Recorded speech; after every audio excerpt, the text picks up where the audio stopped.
بہت اچھا رسپانس ہے، اوورال رسپانس ہے. تو یہ رسپانس، یہ رد عمل مجھے لگتا ہے کہ بالکل جب سے ہم نے نامزدگی کا پرچہ داخل کیا تو اسی دن سے اس کی عکاسی ہونے لگی ہے. تو لوگ جوگ در جوگ اس میں شامل ہوئے اور مختلف مراتب مکتب فکر سے لوگ جڑ گئے تھے اس میں. تو وہ سلسلہ رواں دواں ہے. کل بھی ہم دن بھر مجھے لگتا ہے کہ جوائننگز کا سلسلہ جاری رہا.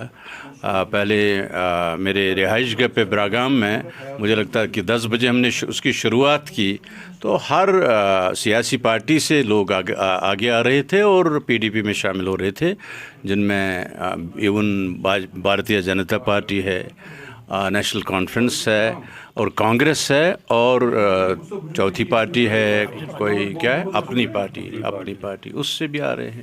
کون سی ایسی پارٹی ہے یا کون سا ایسا کینڈیڈیٹ ہے جس کے ساتھ آپ سمجھ رہے ہیں کہ کڑا مقابلہ ہوگا؟ مقابلہ تو ہے ہی نہیں، ہم تو نمبر 1 ہے. مقابلہ ہم مانتے نہیں، کوئی مقابلہ نہیں.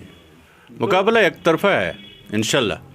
تو اگر 4 اکتوبر جب نتائج سامنے آئیں گے، جب آپ اپنی جیت کو یقینی بنائیں گے، اس کے بعد سے کون سے ایسے مدعے رہیں گے ڈورو کانسٹیچوئنسی کے لوگوں کے لیے جن کو حل کرنے کی ضرورت ہے، جن کو آپ ترجیح دیں گے؟ ہاں ان میں سے بنیادی طور پہ جو پارٹی کا جو منشور ہے تو اس میں تو بالکل ان کی عکاسی کی گئی. لیکن جو مقامی ایجنڈا ہے، مقامی مینیفیسٹو ہے، وہ ہم مجھے لگتا ہے 1-2 روز میں جاری کر دیں گے. لیکن موٹے طور پہ میں بتاؤں گا کہ ان میں کپرن دیسا روڈ اولین ترجیح کا حامل ہے. ویسے ہی جو کھیل کود کے میدان ہیں جن کو ہم اسٹیڈیم کے نام سے جانا کرتے ہیں، تو وہ میری ترجیحات میں ہیں. تیسری بات یہ ہے کہ سنچائی کا معاملہ، کیونکہ ہارٹیکلچر سیکٹر یہاں کی شہرک کی حیثیت رکھتا ہے، یہاں کے اقتصادیات کی شہرک کی حیثیت رکھتا ہے. لہٰذا اس پہ خاص توجہ چاہیے، خاص توجہ ان چیزوں پہ خاص توجہ ہوگی. باقی رہیں مطلب محکمہ صحت سے متعلق امورات، محکمہ تعلیم سے اور باقی جو روڈز بلڈنگز، اس میں بھی مجھے لگتا ہے کہ اس میں بھی ہم نے رکھا ہے. لیکن جو موٹے طور پہ جو پارٹی کا ایجنڈا ہے، پارٹی کا منشور ہے، تو اس میں 1-2 چیزیں ہیں، جیسے یہ 200 یونٹس فری بجلی کا مدعا ہے تو وہ اس میں دیا گیا ہے. اس میں بھی HDP یعنی ہائی ڈینسٹی پلانٹیشن کا پروموشن کافی حد تک اس میں اس کو ترجیحات میں شامل کیا گیا، اور بھی دیگر مدعات ہیں.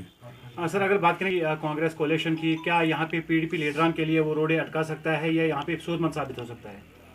مجھے لگتا ہے اس میں تو بیچارے جو نیشنل کانفرنس کے کینڈیڈیٹ تھے نا، پرپوزڈ سعید توقیر صاحب، تو ان پہ تو ظلم و ستم کیا گیا بیچارے کا.